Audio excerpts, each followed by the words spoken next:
The main thing I want us to walk out of this room with today is I want us to stop trying to avoid burnout. I know what all of the rhetoric has said over the last 4 or 5 years.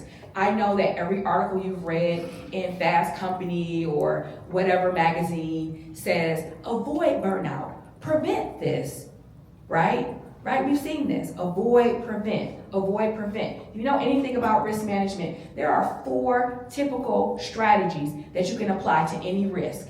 You can accept it.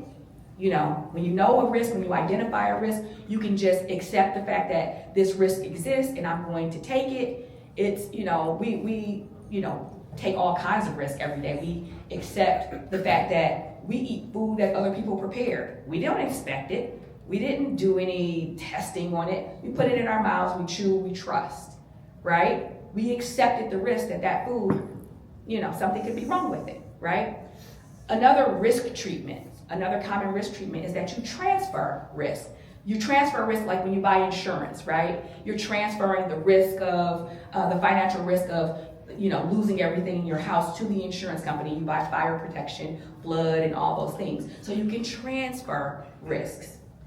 Another thing that you can do is try to reduce risk. Every time you get in a car, you put on a seatbelt, you're trying to reduce the risk of injury in case you're in an accident. That's the only purpose of even having a seatbelt on. Okay, it's not doing anything for you if you're driving, and no, if you don't get into an accident, you're just held in. Okay, when you get into an accident, that seatbelt reduces the risk of you losing your life.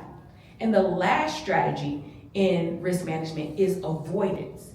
Flat out just saying, I am not going to put myself in that circumstance. And that is the strategy that as a world, we chose for burnout and for chronic stress. That's what we chose, avoid and absolutely prevent. Is it avoidable? Y'all tell me, is this avoidable? In this, I'm talking, let's deal with reality. No rhetoric here.